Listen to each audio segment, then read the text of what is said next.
कहा जाता है हमारे यहाँ डॉक्टर्स 48 घंटे काम करते हैं। आपको लगता है doctors are paid enough according to that? No sir, ऐसा तो है नहीं। बंगाल के जो मेडिकल कॉलेजेस है, मेरे को जो इमेज है ना, मेरे को अच्छा नहीं लगता था, क्योंकि बहुत ज़्यादा पॉलिटिक्स लगता है मेरे को। पागलपना कर दिया था असल में, इंसान जानवर बन गया था राइट। सीनियर्स ने जूनियर्स को सिगरेट से जलाना शुरू कर दिया, सुसाइड होने स्टार्ट हो गए। उसमें तो एक मिनट में कोई ना कोई पेशेंट आ रहा है, या तो खून बहता हुआ या फिर पूरा शॉक में चला गया। सरकारी कॉलेज के अंदर जिस लेवल का फंड जाता है, बट आई डोंट नो वो कहाँ पे करप्शन किस लेवल पे होता है, उस लेवल की फैसिलिटी नहीं है। गवर्नमेंट हॉस्टल्स के वॉशरूम तो फेमस है ही, कभी भी छत गिर सकता है, पानी नहीं आता है, नहाते हुए बीच में पानी रुक गया। और सरकारी हॉस्पिटल में जो आईसीयू की हालत है यार, एक बेड पे 3 लोग लेटे हुए हैं और डॉक्टर की कमी है। तो पेशेंट्स की जो पार्टी होते हैं वो हमेशा रेडी रहते हैं मारने के लिए, ऐसे टाइप के होते हैं। करण जौहर ने किसी भी गवर्नमेंट कॉलेज की कभी ज़िंदगी दिखाई नहीं है, तो उन्होंने एक प्राइवेट बहुत ही लेविश कॉलेज की ज़िंदगी दिखाई है। हेलो बच्चों, क्या हाल चाल? बढ़िया एकदम। तो आज हमारे साथ हैं पीडब्ल्यू मेडेट के 3rd ईयर के स्टूडेंट आरका प्रभा मंडल, जो कि आते हैं वेस्ट बंगाल से। अपने गांव के और अपने आसपास के गांव के ये सबसे पहले डॉक्टर बनने जा रहे हैं। अभी ये पढ़ रहे हैं मौलाना आजाद मेडिकल कॉलेज मैमसी में, 3rd ईयर के स्टूडेंट हैं। बहुत ही ब्राइट और बहुत ही विजनरी छात्र ये हैं। आज इनकी कहानी सुनेंगे, मेडिकल कॉलेज की बातें सुनेंगे, पढ़ाई और कॉलेज लाइफ के बीच में कैसे बैलेंस करना है ये सुनेंगे, एक अच्छा डॉक्टर कैसे बनना है ये सुनेंगे, क्लिनिकल पोस्टिंग, थ्योरेटिकल सब्जेक्ट्स को कैसे मैनेज करना है, ये सारी बातें करेंगे आज। चलिए, तो सबसे पहले वेलकम। Thanks sir. मतलब मैंने ना नीट वगैरह जब से स्टार्ट हुआ है तब से आपको देखा हुआ यूट्यूब वगैरह में अलग से। मेरे कुछ कजिन्स भी थे, वो भी देखते थे, तो मैंने आपको तो बहुत ही, जब फिर उसके बाद आपके वेब सीरीज़ वगैरह भी आए एक कुछ दिन पहले, उसमें भी देखा। तो मतलब एक टाइप से तो था ही, पता नहीं था कब मिल पाएंगे नहीं। फिर आज स्कोप हुआ है तो बहुत ज़्यादा खुशी होती। नहीं, आज मेरा भी अभी बहुत ज़्यादा हेडेक हो रहा था, पर ये बच्चा सुबह से था यहीं पे, तो मैंने कहा नहीं अभी बैठूंगा मैं साथ में। नहीं, अच्छा लगता है, इतना ज़्यादा प्यार मिलता है, उसके लिए पता नहीं मैं काबिल हूँ कि नहीं, समझ में नहीं आता। I am blessed I think. कैसा चल रहा है MBBS लाइफ? सर मतलब जैसे मूवीज़ में दिखाते हैं ना, करण जौहर के मूवीज़ में कॉलेज लाइफ ऐसा होने वाला है, वैसा होने वाला है। आप चाहो तो वो बना सकते हो, पर आप अगर नहीं मैं तो सिर्फ पढ़ाई करूँगा, अच्छा ये करूँगा वो करूँगा, फर्स्ट ईयर से अगर सोच लिया तो आप कंप्लीट अपोजिट भी बन सकते हो। वो आपके ऊपर है कि आप बैलेंस को आप शिफ्ट करना है, मतलब पूरे मस्ती मजे वाले टाइम और कब पढ़ाई वाले टाइम, वो आपके ऊपर है। तो मैं तो मतलब स्कूल लाइफ में तो ऐसा पढ़ाई वाला ही था। फिर मैंने सोच ही रखा था कि स्कूल लाइफ में मतलब नीट वगैरह में ऐसा अच्छे रिजल्ट करके बाहर जाऊंगा और वहाँ पे जितने मज़े कर सकता हूँ सब मज़े करूँगा, उसके साथ पढ़ाई भी करूँगा ऑब्वियसली। पर अब तो मेरे को लगता है मैं जैसे मूवीज़ में देखता था वैसा कर सकता हूँ, होता भी, मतलब सही है लाइफ। ध्यान देने वाली बात यह है, करण जौहर ने किसी भी गवर्नमेंट कॉलेज की कभी ज़िंदगी दिखाई नहीं है, तो उन्होंने एक प्राइवेट बहुत ही लेविश कॉलेज की ज़िंदगी दिखाई है। गवर्नमेंट कॉलेज की ज़िंदगी तो बहुत ही डिफरेंट होती है उससे। मतलब वो जो गवर्नमेंट कॉलेज में शायद इंफ्रास्ट्रक्चर नहीं, मतलब वो बोलना चाह रहा हूँ, हॉस्टल वगैरह बहुत ही ख़राब ये सब, पर वहाँ पे जो दोस्त होते हैं या फिर आप 5 दोस्त के मिलकर भी एक ख़राब रूम में अगर रह लो तो उसमें आप जो मेमोरीज बना सकते हो, जो लाइफ टाइम चेरिश कर सकते हो, वैसी चीज़ें यहाँ पे हो रखा है। नहीं, हम केपेबल हैं अच्छे हॉस्टल्स बनाने के, हम केपेबल हैं अच्छी फैसिलिटीज़ देने के, और हमारे पास फंड्स भी इतने ही आते हैं कि हम दे सकें। बट आई डोंट नो वो कहाँ पे करप्शन किस लेवल पे होता है कि वो चीज़ नहीं पहुँच पाती। ये मुद्दा मैं बहुत बार सरकार के सामने रेस कर चुका हूँ कि सरकारी कॉलेज के अंदर जिस लेवल का फंड जाता है उस लेवल की फैसिलिटी नहीं है। मैं मिसाल के तौर पे बताऊँगा, मेरे कॉलेज में एक गेट बनना था, पत्थर का गेट बनना था, और वो गेट बन के तैयार हो गया और हम लोग को पता चला कि 2 करोड़ रुपए का बजट मिला था इस गेट को बनने के लिए।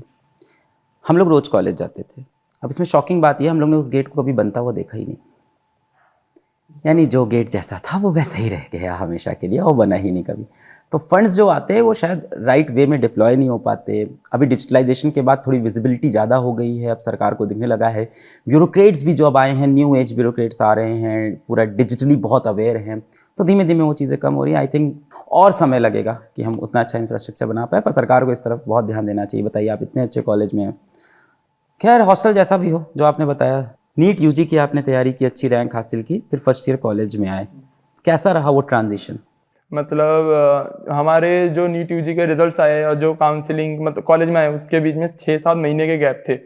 तो उस टाइम मैं अभी भी मेरा वो रिग्रेट है कि मैं इतने अच्छे से वो टाइम यूटिलाइज नहीं कर पाया जितना कर सकता था, क्योंकि मैं फ़ोन मतलब गेम्स वगैरह खेलने लग गया, ऑनलाइन गेम्स वगैरह ये सब जो नहीं खेलना चाहिए था, अभी लगता है पर ठीक है। और आने के बाद यहाँ पे तो सबसे ज़्यादा चेंज मेरे लिए खाने का हुआ, क्योंकि मैं तो 100% नॉनवेज हूँ, पर यहाँ पे तो मैक्सिमम मेरे दोस्त वेजिटेरियन है ना। यहाँ पे कैंटीन में मछली मतलब बंगाली हूँ तो माछ भात तो मैंडेटरी है, पर यहाँ पे ना चावल इतना अच्छा मिलता है ना मछली वगैरह मिलते हैं। तो ये तो मेरे लिए बहुत ज़्यादा चेंज। उसके बाद है लैंग्वेज वाला एरियर। मैं बंगाली मीडियम स्टूडेंट, मुझे हिंदी आती भी नहीं थी, मतलब अब आता भी नहीं था जो भी है। एंड यहाँ पे आने के पहले सही बोला था। अब यहाँ पे आने के बाद भी अभी भी मुझे हिंदी लिखना और पढ़ना नहीं आता है। तो मेरे दोस्त मतलब मजाक उड़ाता है ऐसे कि सीख ले, पर सीख ही नहीं पा रहा। मतलब सीखना होगा ही, कॉन्सेंट्रेशन। घर पे रहता था तो रूम वगैरह सब थे ही। यहाँ पे आने के बाद एक रूम में मेरे को फर्स्ट ईयर में 5 सीटर रूम मिला था, तो एक रूम में 5 लोग। तो मैंने तो सोचा कैसे रहूंगा, पहली बात मतलब उस रूम में बस 5 बेड लगा दिया और एक टेबल थी और कुछ नहीं, अलमीरा वगैरह सब कुछ लेके आओ। खुशकिस्मत है, 5 बेड तो था। 5 बेड भी 3 बेड था, 2 साइड वाले बेड से मैं रूम से लेके आना पड़ा था। बस रूम में बेड थे और कुछ नहीं थे, ना अलमारी ना टेबल, वो सब ऊपर नीचे सीनियर से मांग के छत से लेके यहाँ से। मतलब कॉलेज में सिखा दिया कि कैसे आपको जुगाड़ू बनना है, कुछ भी नहीं मिलेगा तब भी आपको कैसे सहारा लेना है सब कुछ का। तो यही बात है। फिर जो हॉस्टल वाली तो दिक्कत हुई, उसके बाद खाने का तो सब बोल दिया। आंसर वॉशरूम के तो गवर्नमेंट हॉस्टल्स के वॉशरूम तो फेमस है ही, कैसे होते हैं उसके लिए।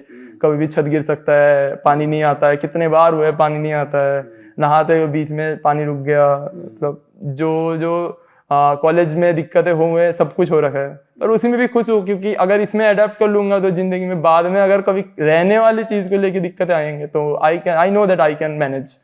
तो ये वाला कॉन्फिडेंस अच्छा लगता है। एंड आदत पड़ गई ऐसे बोलो ना। हाँ सर, आदत पड़ गई, मजबूर घर जाके तो जन्नत लगता होगा। हाँ, घर जब जाता हूँ घर के घुसते ही अलग ही आंखों में अलग सा वो महल में आ गया मैं। कौन से हाईली एक्टिवेट हो जाता है, ऐसे लगता है लाइट ही अच्छे होंगे। पर होम सिकनेस तो बहुत ज़्यादा है, क्योंकि मेरे कॉलेज से घर राजधानी में अगर जाता हूँ तो भी 19 घंटे लगते हैं, 19 से 20 घंटे। तो जा ही नहीं पाता। जैसे इस साल अभी 6-7 महीने हो गए, अब तक घर नहीं गया वो। दुर्गा पूजा में जाऊंगा घर। तो दुर्गा पूजा में तो घर मस्ट है। पिछले साल नहीं जा पाया था, एग्जाम दे दिया था दुर्गा पूजा के बीच में, तो दुर्गा पूजा में भी घर नहीं जा पाया था पिछले बार। तो ये बात है। कभी कभार होम सिकनेस लगता है कि सारे जो दोस्त है या तो हरियाणा के, नहीं तो राजस्थान, नहीं तो महाराष्ट्र, तो चले जाते हैं कभी कभार, पास में है, पर मेरा तो दूर होता है, टिकट्स मिलना भी बहुत मुश्किल से होता है। बाकी तो पहले जब फर्स्ट ईयर में था तब दिक्कतें और होते थे, पर अभी धीरे धीरे दोस्तों के साथ रहते रहते अभी होम सिकनेस थोड़ा कम हुआ है एंड कॉलेज के लिए ठीक है। फर्स्ट ईयर में आके एनाटॉमी कैसी लगी आपको? सर पहली बात तो एनाटॉमी को लेके एक अलग सा डर, मतलब आने से पहले से ही कुछ लोग होते हैं जो डर बढ़ा देते हैं, पर मेरा पहले से ऐसे मतलब नीट यूजी वगैरह उससे टाइम से एक मेरा मोटो है कि जो लोग जिस चीज़ को सबसे ज़्यादा हार्ड बोलते हैं ना, मेरा मन करता है उसको मास्टरी कर लूँ, मैं अच्छे से करूँ। जैसे फिजिक्स में वो रोटेशनल मोशन को सब पहले ही बोलते थे कि बहुत ज़्यादा डिफिकल्ट है, ऐसा है। मैंने सोचा था इसको तो मैं अच्छे से देखूंगा ही, करूंगा ही, तो मैंने सेन गेज वगैरह इन सब से किया। मेरे को उसके बाद से बहुत प्यारा सब्जेक्ट ये लगी। फर्स्ट ईयर से सेकंड ईयर का ट्रांजिशन कैसा रहा? सेकंड ईयर से ही शायद आप पीडब्ल्यू में पहली बार इनरोल हुए मेडिट के अंदर, वो ट्रांजिशन कैसा रहा? और सेकंड ईयर में क्यों पीडब्ल्यू मेडिट आपने कोर्स क्यों खरीदा? क्या फिर आप अपने आप नहीं पढ़ पा रहे थे, एक हेल्प की जरूरत थी, या नीट पीजी की तैयारी आपने सोचा सेकंड ईयर से करेंगे? नहीं सर, सेकेंड ईयर में मैंने शिफ्ट इसीलिए हुआ कि सेकेंड ईयर के जो यहाँ पे टीचर्स पढ़ा रहे थे वो बहुत ही अच्छा लगा। मैंने सीनियर से भी पूछा, फिर मैंने थोड़ा बहुत लेक्चर्स भी देखे, मेरे को सही लगा। एंड वो होता है ना T1 टीचर के साथ 1-to-1 अगर बॉन्ड अच्छा बन गया तो वो सब्जेक्ट आपके दिमाग में अच्छे से घुस जाता है। तो मैंने जस्ट नोट्स थे ना, नोट्स रख दिए कि मैं अभी नहीं बनाऊंगा, पहले सुनूंगा सर के इतने अच्छे से पढ़ा रहे थे कि एक एक चीज़ दिमाग में घुस रहा था, लिखने की जरूरत भी नहीं हुई। मैं बाद में देखूँ, क्योंकि एक टाइम मेरा दिक्कत है कि अगर लिखता हूँ तो मेरा माइंड थोड़ा डाइवर्ट हो जाता है, तो मेरे को ये चीज़ अच्छा नहीं लगता। आप क्या यार नोट्स यूज करते थे? हाँ, मैं नोट्स में ही एनोटेट कर लेता था बाद में। मंगाए थे आपने नोट्स? हाँ सर, वो उसमें आता भी था ना ऐप के साइड में। अच्छा, उसमें से भी कर लेता था कभी। पीडीएफ? पीडीएफ। तो उसमें आप उसी के अंदर आप मार्किंग कर लिया, उसी से पढ़ लेते थे? क्योंकि मेरे को जनरली आईपैड में पढ़ने का इजी लगता है, बुक्स इतना। मैक्सिमम बच्चे एमबीबीएस में आईपैड से पढ़ रहे हैं, ये भी एक आजकल प्रचलन बन गया है कि एमबीबीएस कर रहे हो तो आईपैड होना चाहिए। सर क्योंकि ये इजी आईपैड में क्यों होता है, क्योंकि आप ना एक ही चीज़ के बहुत सारे बुक्स एक साथ साइड में खोल के भी रख सकते हो। एंड ये थर्ड ईयर में ज़्यादा यूज़ होता है, मतलब अगर कोई थर्ड ईयर के सब्जेक्ट पढ़ रहे हो तो वो फर्स्ट ईयर के जो एनाटॉमी है तो वो लिंक्ड है, तो वो साइड में एनाटॉमी की भी बुक खोल के रखे, उसमें फिजियोलॉजी भी लिंक्ड है। सर अगर आप बुक खोल के पढ़ोगे तो आपको याद करना पड़ेगा, या फिर आप छोड़ दोगे ठीक है बाद में देख लूंगा। तो आईपैड में ये दिक्कत नहीं आता, आप जस्ट शिफ्ट कर लो, वहाँ से पढ़ लो, फिर यहाँ पे आ जाओ, तो मतलब आप अच्छे से क्लिनिकली कोरिलेट कर पाओगे। आईपैड के अंदर पीडब्ल्यू मेडेट क्या ऐप स्टोर से चलता है कि सिर्फ वेब पे जाके वीडियो चलता है? नहीं ऐप स्टोर से चलता है सर। ऐप स्टोर पे भी वीडियो चल जाते हैं, ऐप में भी? पहले ऐसा था क्या कि सिर्फ वेब पे जाके वीडियो प्ले होते थे? नहीं मैंने तो जब किया था ऐप से चला था। पीडब्ल्यू मेडेड में अगर मैं सेकेंड ईयर की भी बात करूँ या फर्स्ट ईयर की, तो एक तो पूरा रिकॉर्डेड सेट ऑफ लेक्चर है, एक लाइव क्लासेस चलती हैं। आप कौन से देखते हो? मैं तो जनरली रिकॉर्ड ही देखता था। लाइव मतलब वो जो उस टाइम पे करना उतना वो पॉसिबल नहीं होता था, क्योंकि मैं जनरली रात को ही पढ़ता हूँ। मेरे को मतलब शाम वगैरह को दोस्त वगैरह के साथ या फिर जिम वगैरह ये सब जाता हूँ, तो रात को पढ़ने में ज़्यादा मजा आता है। तो रिकॉर्डेड देख लेता हूँ, पर कभी कभार होते हैं कुछ टॉपिक्स रिकॉर्डेड में कम लगे थे, तो वो लाइव में देख लेता हूँ कि लाइव में अच्छा पढ़ा है तो लाइव का ही देख लेता हूँ। सेम टीचर पढ़ाते हैं रिकॉर्डेड लाइव के अलग? हाँ, तो उन्हीं का कंटेंट डिफरेंट हो जाता है कई बार? हाँ मतलब सिनेरियो के एक जब रिकॉर्ड कर रहा होगा तब सर को लगा होगा कि ये शायद इंपॉर्टेंट नहीं है, पर उस टाइम ज़्यादा पढ़ाते हैं। ये कॉलेज इतना एग्जॉस्टिंग होता है, दिन भर नियरली आप बिजी हो जाते हो। सुबह आपकी कितने बजे से? आप 8 बजे से क्लास होता है। 8 बजे वाला है? पहली क्लास तो भगवान बचाए। तो 8 बजे से शुरू होता होगा, 4 बजे 3 बजे तक जाता होगा? 4 बजे तक, 8 से 4 कॉलेज में हो, फिर गए नाश्ता वगैरह किया, फिर बैठे। उसके बाद आपको टाइम मिलता है कि आप बैठ के ऐप खोल के फिर पढ़ाई करना स्टार्ट कर रहे हो? हाँ सर, मतलब ये दिक्कत तो हमेशा से आता है कि आके पढ़ाई करना तो मेरे लिए बहुत मुश्किल होता है। तो मैं ट्राई करता हूँ आके एक छोटा सा नैप ले लूँ। उसके बाद जनरली इसीलिए मैं रात को 11:30 या 11 बजे से पढ़ता हूँ 1:30-2 बजे तक, उसके बाद सोता हूँ। पर नीट डेली कंसिस्टेंट? नहीं डेली नहीं हूँ मैं कॉलेज में, मैं यही बोलना चाह रहा था कि नीट यूजी वाला हाल थोड़ी होगा। नहीं यूजी में उन दिनों को तो याद करते हो ना, क्या पढ़ाई करता था तब मैं। और यूजी के टाइम में सुबह पढ़ता था, क्योंकि तब मैं सुबह 4:30 बजे से पढ़ता था, क्योंकि तब रात को नींद आती थी। कॉलेज में जस्ट ऑपोजिट, क्योंकि कॉलेज में 5 सीटर रूम में रह रहे हो, तो आप चाहते हुए भी 11 बजे या फिर 12 बजे सो नहीं पाओगे। वो लाइट हमेशा ही 2-1:30 ऐसे बजे बंद होता है, तो साइकिल ही शिफ्ट हो गया। अब 5 लोग के रूम में तो लाइट पंखा को लेके इतनी बहस, किसको ठंड लग रहा है, किसको गर्मी लग रहा है, किसको सोना है। तो इसके साथ भी अडेप्टेशन हो गया, अब कहीं भी सो सकता हूँ, कभी भी जाग सकता हूँ। उसी में बीच में एक फोन पे लगा हुआ है, हाँ कोई ऐसा है, अबे धीमे में बोल, सोना है यार। तो कोई आ गया, खाना भी बन रहा है साइड में, आवाज भी हो रहा है। आपको लगता है आप उस लेवल से डेडिकेटेड हो आज भी लाइफ में अपनी एकेडमिकली जितना नीट यूजी में थे? और अगर नहीं हो तो क्यों नहीं हो, क्या रीजन रहा होगा? सर मतलब अगर मैं डेडिकेटेड नहीं हूँ तो मैं बाई चॉइस ही हूँ। मतलब मेरे को लगता है, मैं ट्राई करता हूँ कि जैसे 1 साल में है तो उसमें 7 से 8 महीने बहुत अच्छे से मजे करूँ, एंड लास्ट के जो एग्जाम्स के महीने तब पूरा वो डेडिकेटेड जैसे। पर नीट यूजी जैसे डेडिकेटेड तो नहीं आ पाता है, थोड़ा तो ऑब्वियसली लेवल कम हुआ है। शायद कॉलेज भी पूरे दिन एब्जॉर्ब कर लेता है आपको, ये भी एक कारण है। और शायद अब फियर भी नहीं है कि कॉलेज क्रैक करना है। वही फियर भी नहीं है, पर जब मन करता है कि नहीं आप बहुत ज़्यादा बैकलॉग हो गया, आप पढ़ना ही है, तब वो पूरा सीरियस हो जाता है। और मैं इन जनरली रूम पे पढ़ाई भी नहीं करता, मैं रूम को पढ़ने का लाइब्रेरी में जाओ, अच्छे से पढ़ो। एंड मेरे को मतलब आदत ही है लॉन्ग शीटिंग पढ़ना, तो मैं ट्राई करता हूँ कि एकदम रात को 8-9 बजे बैठूंगा तो सीधा 3-4 बजे तक, उससे भी ज़्यादा ऐसे। फिर उसके बाद सुबह 8 बजे कैसे पहुंचते हो? उसकी मतलब देख लेता हूँ कि उसके बाद वाले दिन सुबह क्लास नहीं है तो 9 बजे मुझे। पहली क्लास में प्रॉक्सी लगती है? हाँ प्रॉक्सी तो कॉलेज में खूब लगती है, पर वही है दोस्त होना चाहिए कि लगा दे। फर्स्ट सेकंड ईयर में तो अटेंडेंस के मेरे तो दोस्त ऐसे थे कि उनको मैसेज करो सुबह, भाई मेरी प्रॉक्सी लगा देना, फिर चैट ऊपर देखो रात का उसका मैसेज पड़ा हुआ है, भाई मेरी प्रॉक्सी लगा देना। तो एक जैसे दोस्त हो जाते थे। पैथोलॉजी के बारे में थोड़ी बात करते हैं। कैसा लगता है पैथोलॉजी आपको? क्या है इसके अंदर, क्या कहानियां हैं? सर पैथोलॉजी तो मतलब बहुत ही इंपॉर्टेंट चीज़ है with respect to final year के सब्जेक्ट देखें, मेडिसिन एंड सर्जरी, क्योंकि आपको अगर उसके एब्नॉर्मलिटीज वगैरह पता होगा तभी जाके आप उसके ट्रीटमेंट मैनेजमेंट कर पाओगे। पर पैथोलॉजी को भी अच्छा करने के लिए फिजियोलॉजी अच्छा होगा। मतलब रंजीत सर लेते हैं पैथोलॉजी का सब्जेक्ट? जी सर, बहुत अच्छे पढ़ाते हैं सर, जेन्युइनली बहुत अच्छे पढ़ाते हैं। पर वही है, फिजियोलॉजी आपके अगर बेसिक स्ट्रॉन्ग, मैं बोल रहा था कि थोड़ा सा नॉर्थ इंडियन बच्चे स्टार्टिंग में जब रंजीत सर आए, पीडब्ल्यू मेडेट लॉन्च हुआ, तो थोड़ा सा नॉर्थ इंडियन जो पुराने बच्चे जुड़े थे, कह रहे वो हिंदी बिल्कुल भी नहीं बोलते हैं। तो हमने कहा सारे टीचर इंग्लिश में पढ़ा रहे हैं वैसे भी। तो उन्होंने कहा उनकी इंग्लिश बहुत तेज भाग रही है सर, हम लोग को धीमा करके देखना पड़ रहा है। आपको तो वो चैलेंज नहीं हुआ होगा? नहीं। आपने तो शायद दोस्तों को बोला होगा आप करो इंग्लिश में ऐसा आपके कोई दोस्त बोलते हैं ऐसा कि रंजीत सर की इंग्लिश बहुत तेज चली? हाँ, सुना है मैंने कि वो बहुत स्पीड में पढ़ाते हैं, 0.75 0.5 में दे। नहीं मैं he came from southern part of India तो तेज इंग्लिश बोल रहे हैं सही। कौन सब्जेक्ट अच्छा लगता है आपको? सेकंड ईयर में सबसे अच्छा सब्जेक्ट कौन सा लगा? माइक्रो लगा था बहुत अच्छा। माइक्रो? हाँ, लोग बोलते हैं माइक्रो बहुत हाँ, चैलेंजिंग रट्टा है, बोरिंग है। पर सर वही है, जब सुन लिया माइक्रो सबसे डिफिकल्ट है तो मैंने सोचा करते हैं माइक्रो क्या है। ओह और मेरा एक टाइप से वो मेंटेलिटी हो जाता है कि सबसे हार्ड सब्जेक्ट को अच्छा बनाए। पर पैथ भी बहुत अच्छा है, पैथ एंड माइक्रो मेरे को सबसे अच्छा। फार्मा इतना हो नहीं पाता क्योंकि ड्रग्स के नाम याद तो हो जाता है पर वो लॉन्ग स्टे नहीं हो पाता। मतलब उसके सारे प्रॉपर्टीज वगैरह याद हो जाता है, कब देना है ये भी याद हो जाता है, पर ड्रग के नाम वन चांस में नहीं आ पाता है। पर माइक्रो बहुत ही अच्छा था, मतलब मेरे को बहुत अच्छा लगा था क्योंकि बहुत सारे डिजीज़ के बारे में पहली बार पता चला, उसके टेस्टिंग वगैरह के पता चला। एंड जो होते हैं ना कुछ नीट पीजी के जो प्रीवियस ईयर क्वेश्चन वगैरह कभी कभार देखा हूँ तो उसमें आपको अगर कोई डिजीज़ के बारे में थोड़ा सा भी हिंट ना आए, अगर माइक्रो आपके बेसिक्स अच्छे हैं तो आप ऑप्शंस रूल आउट कर पाओगे कि ये शायद बैक्टीरिया से हो रहे हैं तो शायद ये ऑप्शन तो होगा नहीं, तो आप रूल आउट कर पाओगे। तो मेरे को ऐसा लगता है, बाकी का तो पता नहीं।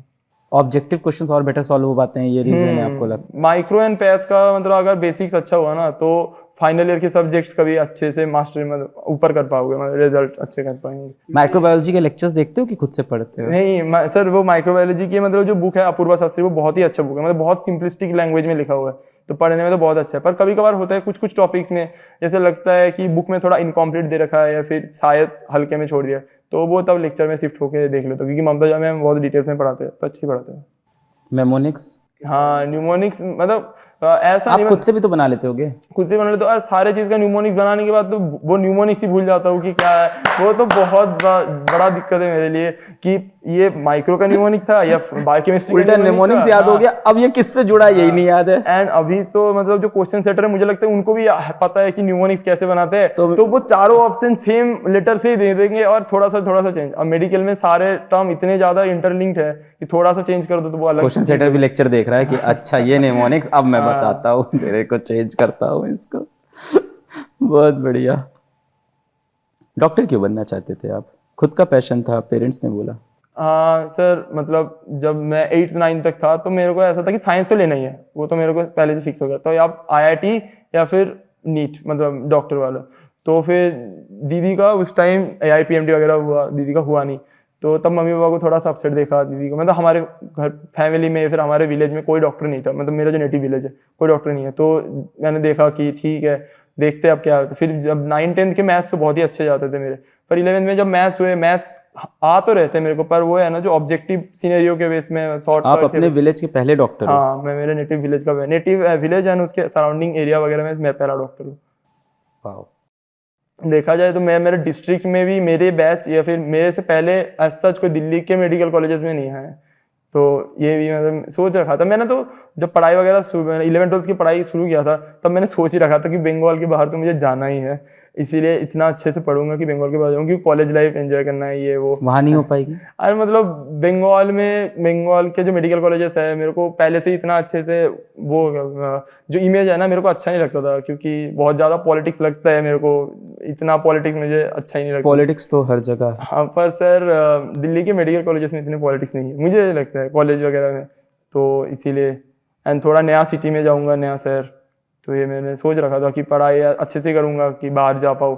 एंड मार्क्स भी ऐसे आ रहे थे कि सर जब नीट के जो टेस्ट सीरीज वगैरह होता है ना, टेस्ट सीरीज में दिया तो देखा पहले से ही अच्छे मार्क्स आ रहे हैं कि 650 670 वगैरह आ रहा है, तो मैंने सोचा व्हाई नॉट द बेस्ट, तो एम्स दिल्ली के लिए टारगेट करते तो और पढ़ने का वो मोटिवेशन बढ़ा, धीरे धीरे 700 के ऊपर मार्क्स जाने लगे। फिर कंसिस्टेंट करने की कोशिश किया, फिर देखा कि ठीक है अब एम्स दिल्ली के लिए एम किया था, मैं एम्स मिला तो बढ़िया। सेकेंड ईयर से थर्ड ईयर का ट्रांजिशन कैसा लगा? नंबर ऑफ सब्जेक्ट्स अभी तो कुछ ऐसा चल रहा है कि 2 कर देंगे, कोई कह रहा है एम्स में 4 हैं, एक ये बहस चल रही है अभी थर्ड ईयर के सब्जेक्ट की। सर मतलब थर्ड ईयर में आके ना, मतलब ऐसा तो मैं पढ़ाई नहीं कर रहा कि थर्ड ईयर की सब्जेक्ट्स, मैं अभी फाइनल ईयर के सब्जेक्ट्स भी कर रहा हूँ, थर्ड ईयर के अपनी सब्जेक्ट्स। पीजी की तैयारी शुरू कर चुके हो? हाँ, मतलब पीजी की तैयारी नहीं, मतलब वही है पढ़ने वाला, मतलब डेडिकेटेड जो पढ़ाई है ना, डेली पढ़ना, ऐसा अभी तक नहीं शुरू किया हूँ और अभी करने का मूड भी नहीं है। अभी मतलब फाइनल ईयर में जाके ही करूँगा, 1 साल ही दूंगा, अच्छे से दूंगा, पर अभी बस नॉलेज के लिए पढ़ता हूँ, कभी कभार पढ़ लेता हूँ, जो बुक्स है, जो स्टैंडर्ड बुक्स है उनसे ही पढ़ता हूँ, ये फिर जो नोट्स वगैरह है वही पढ़ता हूँ, पर ऐसा जो डेडिकेटेड जो नीट यूजी वाली पढ़ाई है, क्योंकि अब मेरे को पता है कि मैं ज़्यादा दिन अगर वो डेडिकेटेड वाली पढ़ाई करूँगा ना तो मैं वो हो जाएगा, मेरा मोटिवेशन भी लो हो जाएगा, फ्यूल भी लो हो जाएगा, तो एंड टाइम जब सबसे ज़्यादा देना होगा तब मैं इतना खुद को दे नहीं पाऊँगा। तो मेरे को लगता है उसके बाद पता नहीं हो पाएगा। थोड़ा अलग नॉलेज लॉजिक से ही मतलब। हॉस्टल लाइफ थोड़ी बताओ अब कंपेयर टू फर्स्ट ईयर और अब। सर फर्स्ट ईयर में तो हॉस्टल लाइफ, पहली बात तो सीनियर जूनियर इंटरेक्शन क्या होगा ना होगा, पर मैं मेंटली प्रिपेयर हुए होकर रखा था कि मैं तो इस चीज़ को। आपके कॉलेज में सर चलता है कि बॉस चलता नहीं है? सर बॉस बहुत ही मतलब मेरे को अनकंफर्टेबल कुछ कॉलेज में बॉस चलता है, कुछ जगह सर चलता है, और हमारे यूपी कॉलेज में भैया चलता है। आप IIT बेचू चले जाओ, वहाँ कोई दूसरे को सर नहीं, वहाँ सब भैया बोलते हैं। बंगाल में सर दादा दीदी बोलते हैं, दादा बोलते हैं, दीदी बोलते हैं। हाँ, तो पहले थोड़ा ऑकवर्ड लगा कि सर मैम, पर मैं एक टाइप से प्रोफेशनल कोर्स है तो आप सर मैम अगर जितने जल्दी अडेप्ट कर पाओगे बहुत ही इजी है, क्योंकि डॉक्टर्स को भैया बोलना थोड़ा कैसे लगता भी है, तो सर मैम मेरे को जल्दी आदत भी हो गया, ऐसी दिक्कत नहीं है। एंड मैं मेंटली प्रिपेयर होके आया था कि अगर यहाँ पे जो सीनियर जूनियर इंटरेक्शन है वो तो अच्छे से करूंगा ही। इंटरेक्शन अच्छा टर्म दिया है आप लोग ने रैगिंग को, बहुत अच्छा लगा सुन के। अब इसको तो सर अभी PDP बोलते हैं, पर्सनालिटी डेवलपमेंट प्रोग्राम, नई नई चीजें आ रही हैं आजकल। हाँ, तो उसके लिए तो मतलब बहुत सारे थे वो, उनको ऐसा मिसकॉन्सेप्शन भी था कि एंटी रैगिंग फॉर्म भर दिया तो उनका PDP होगा नहीं। ये तो मैं वो सीनियर आने से पहले ही बोल दिया कि ऐसी चीज तो होता है। पर क्या उस इंटेंसिटी पे चीजें होती हैं? नहीं, पहले के जो जितने सुनने में आता था अब तो बहुत ही ज्यादा कम होते जा रहा है, क्योंकि जितने जल्दी वो कंप्लेन वगैरह आ रहे हैं तो उतना इंटेंसिटी उसका भी कम हो रहा है। पागलपना कर दिया था असल में, इंसान जानवर बन गया था रैगिंग के। ये रैगिंग का कल्चर ये था कि जो जूनियर आता है वो खुलेगा, आपसे बातें करेगा, इंटरेक्ट करेगा, आप थोड़ा हंसी मजाक कर लोगे, पर ये रैगिंग बन गई बहुत प्रॉपर। सीनियर्स ने जूनियर्स को सिगरेट से जलाना शुरू कर दिया, सुसाइड होने स्टार्ट हो गए, तब जाके ये एंटी रैगिंग का पूरा एक कल्चर बन के आया, और फिर अब तो बहुत ज़्यादा इस पर स्ट्रांग हो गए। मुझे लगता है अब ये जनरेशन भी थोड़ी सही हो गई, अब सीनियर्स भी इंटरेक्ट करते हैं, हंसी मजाक करके छोड़ देते हैं। फर्स्ट ईयर में कहा जाता है कि कॉलेज के आसपास अकेले मत टहलना, सीनियर पकड़ लेगा। नहीं, वो तो मतलब बहुत ज़्यादा ही है कि स्टार्टिंग में तो सीनियर्स के आसपास भी नहीं जाओ तो सही है, क्योंकि वो होता है मतलब कभी पकड़ सकते हैं रात को, मतलब क्योंकि जूनियर्स का हॉस्टल अलग होता है। जस्ट बिकॉज तुम एक साल पहले मेरे से एग्जाम क्वालिफाई कर लिए, तुमको मुझे गाली देने का हक नहीं है भाई। तुम कहीं ना कहीं मेरी उम्र के ही हो, 20-21, ठीक है, एक एक्सपीरियंस तुम्हारे पास नेक्स्ट लेवल का है, क्योंकि कॉलेज का 1 साल जिंदगी के 10 साल के बराबर है। इसके बाद भी तुम्हें गाली देने का हक थोड़ी है मुझे, अगर मुझे पसंद नहीं आ रही है वो भाषा तो। अब क्या है? नहीं मैम, मेरे से नहीं हो पाता। मैं मेरे मतलब जो जूनियर्स है, दो बैच मेरे जूनियर्स है, उनसे मेरे बहुत अच्छे से बॉन्डिंग बनता है। तो 2 बैच जूनियर ना? हाँ, आप थर्ड में हो तो फर्स्ट हाँ, से। मैं फर्स्ट। सुपर सीनियर्स की हमेशा बहुत अच्छी बॉन्डिंग होती है, फर्स्ट और थर्ड ईयर ना हमेशा बहुत अच्छे दोस्त होते हैं। बहुत अच्छा है। मैंने तो सोच ही रखा था कि अगर मेरे को मैं जैसे सीनियर चाहता हूँ, अगर नहीं मिला तो मैं वैसा बनूंगा जो मैं चाहता हूँ। अभी 2-3 दिन पहले जो 23 बैच है उनके फ्रेशर्स हुए हमारे कॉलेज में, सारे एक साथ मजाक किए, रात को नाचे गाए, बहुत ही अच्छा एनवायरनमेंट होता है। मतलब अभी 24 बैच वाले आएंगे तो 1-2 महीने ही होता है ये बैरियर, फिर बैरियर धीरे धीरे टूट ही जाता है। 2 तरह की बातें हैं। पहली, कहा जाता है हमारे यहाँ डॉक्टर्स 48 घंटे काम करते हैं। कहा क्या जाता है, मैंने देखा है डॉक्टर्स को, मेरे पापा एडमिट थे 1.5 साल तक लिए, उसमें डॉक्टर्स को देखा है 48 घंटे काम करते हुए। दूसरी, कहा जाता है WHO के स्टैंडर्ड के हिसाब से डॉक्टर पेशेंट रेशियो इंडिया का WHO के स्टैंडर्ड के हिसाब से अच्छा है। तो दोनों में से एक ही बात सही हो सकती है, दोनों कैसे सही हो रही है एक साथ? एक तरफ आप कह रहे हो कि हमारे पास एक डॉक्टर के ऊपर लगभग हमारे पास 800 पेशेंट है, WHO बोलता है कि एक डॉक्टर के पास मिनिमम 1000 पेशेंट होने चाहिए, हमारे यहाँ 800 है, तो चलो वो रेशियो भी अच्छा है। दूसरी तरफ हमारा डॉक्टर 48 घंटे काम कर रहा है। आपको हॉस्पिटल जाके खुद प्रैक्टिकली क्या फील होता है? डॉक्टर्स कम हैं या कम स्किल्ड हैं या पेशेंट फ्लो ज़्यादा? एक ही बात हो गई। सर मतलब ऐसा तो है नहीं कि मतलब जो वर्किंग आवर्स है वो बहुत ही कम है, बहुत ज़्यादा है। मतलब 40 आवर्स नहीं कर सकते कोई इंसान, पर जनरली हॉस्पिटल में क्या होता है, जो जूनियर्स होते हैं ना, जैसे इंटर्न्स या first year PGs and second year PGs, वही ज़्यादा मेन काम करते हैं। एंड जो एसआर्स वगैरह होते हैं वो मतलब मैक्सिमम टाइम अगर कोई क्रिटिकल केस हुआ या फिर कोई मतलब बहुत ज़्यादा दिक्कत वाले केस हो गए तो वो देखते हैं। पर मुझे यही लगता है कि थोड़ा बहुत सिंपल केस भी वो अगर हैंडल कर ले या फिर साइड में लेने तो फिर शायद वो इवेंट डिस्ट्रीब्यूशन हो जाए। एंड इवेंट डिस्ट्रीब्यूशन होने से जो फर्स्ट ईयर पीजीज को तो टाइम ही नहीं मिलता, ना खाने का ना हॉस्टल जाने का। मैंने मेरे कुछ कुछ सीनियर्स है मैंने देखे, बहुत ज़्यादा काम होता है फर्स्ट ईयर पीजी में। बहुत सीनियर्स तो कॉलेज भी छोड़ देते हैं, पर ट्राई होता है कि ना करे। पर हमारे कॉलेज में ऐसा मुझे लगता है टॉक्सिसिटी थोड़ा कम है, जितना सुनने में आता है उतना है नहीं, क्योंकि जो यूनिटेड वगैरह है या फिर एसआर्स है, अगर उस कॉलेज का ही हुआ तो बहुत ही अच्छा होता है, क्योंकि उनको भी पता है। पर कुछ कुछ होते हैं, मतलब वो तो बोल नहीं सकते सर। जितना स्ट्रगल एक इंसान करता है डॉक्टर बनने के लिए, डॉक्टर बनने में, स्पेशलाइजेशन करने में, आपको लगता है doctors are paid enough according to that? No sir, ऐसा तो है नहीं। पर स्टिल एक कॉमन पब्लिक का हमेशा इल्जाम रहता है कि डॉक्टर ने बहुत पैसा ले लिया सर हमसे। मतलब वही है, कॉमन पब्लिक अगर किसी भी तरह आप उस पेशेंट को बचा दो तो डॉक्टर के लिए तो बहुत ज़्यादा है, पर थोड़ा सा भी अगर भूल चूक, तो हम भी तो इंसान ही है, थोड़ा सा तो भूल चूक हो ही सकता है, तो अब ऐसे रिएक्ट करते हैं। मैंने इमरजेंसी पोस्टिंग्स में देखा है, मतलब पेशेंट्स की जो पार्टी होते हैं वो हमेशा रेडी रहते हैं मारने के लिए, ऐसे टाइप के होते हैं। पर वही है, इसीलिए वहाँ पे थोड़ा सीनियर डॉक्टर्स भी रहते हैं, गार्ड्स वगैरह भी रहते हैं। जैसे कुछ दिन पहले ही हमारे कॉलेज में वो हुआ था, मतलब कोई इंटर्न ने शायद गलती से कुछ जो वाइटल्स है वो थोड़ा गलत ले लिया, तो पेशेंट पार्टी आके पकड़ने लगे कि ऐसे कैसे कर रहे हो, वो कैसे कर रहे हो। तो ऐसा नहीं करना चाहिए, वो भी इंटर्न है, वो अभी पहली बार हॉस्पिटल में खुद के जिम्मेदारी से कुछ कर रहा है, वो भी तो धीरे धीरे सीखेगा। एंड उस टाइम गार्ड भी पीछे भाग रहा है, तो ऐसा नहीं होना चाहिए। मेरे पिताजी आईसीयू में थे और वहाँ पे एक दादाजी थे, 80 की उम्र के रहे होंगे। रात में 2-3 बजे कोलैप्स करने लग गए अचानक से, और रात को 2-3 बजे आपको पता है कोई सीनियर डॉक्टर होता नहीं है, तो ऑफ कोर्स अगेन इंटर्न्स। वो आया और उसने उसके चेस्ट पे हाथ रखा दादाजी की, और धीरे चल रहा है। आधा घंटा तक वो इंसान पसीने में, आधा घंटा नहीं बचा पाया। फाइनली वो वापस गया अपने केबिन में। केबिन क्या वो जगह होती है सरकारी, केबिन क्या बोलेंगे, क्या एक जगह सी होती है पीछे जहाँ नर्सेस होती हैं, हाँ वहाँ पे जाके गया। पर मैंने देखा कि ये फैमिली बहुत गांव से आई थी, पर ये इतने लिटरेट थे, इतने एजुकेटेड थे ये, कि उनका पोता गया जाके डॉक्टर का पैर छू के आया कि आपने बहुत कोशिश की पर ठीक है दादाजी नहीं बच पाए। तो ऐसे भी लोग हैं जो बहुत रिस्पेक्ट भी करते हैं।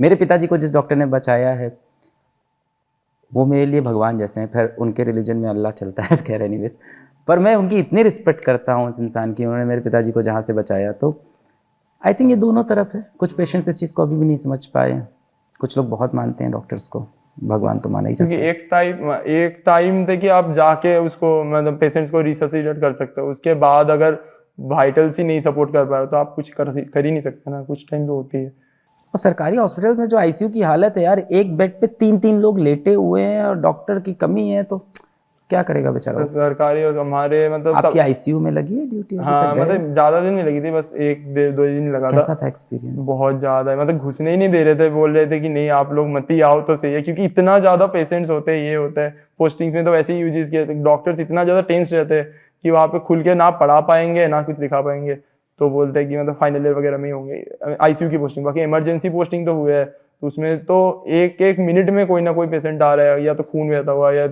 पूरा शॉक में चला गया, तो एकदम हाईली स्किल्ड होना चाहिए। पर वहाँ पे पोस्टिंग किस किस का होता है, इंटर्नशिप फर्स्ट ईयर, वो इतने नहीं स्किल हो पाते हैं। अब गरीब इंसान जाए कहाँ? वो जाएगा सरकारी हॉस्पिटल में ही, भाई वहीं वो अफोर्ड कर पाएगा, प्राइवेट जाएगा नहीं, इसलिए सरकारी हॉस्पिटल पूरा भरा रहता है एकदम सर। और मतलब इतना भरा रहता है, और कभी भी मतलब इतने डॉक्टर्स भी नहीं रहते जितने पेशेंट्स होते हैं, तो कुछ टाइम वो हो जाता है, मिसहैप हो जाता है। एंड उस टाइम वो पेशेंट्स पहले तो मानने नहीं चाहते, तो तभी बॉडी लेके आ जाओ, दिखा दो कि सही हमने ट्राई किया ये।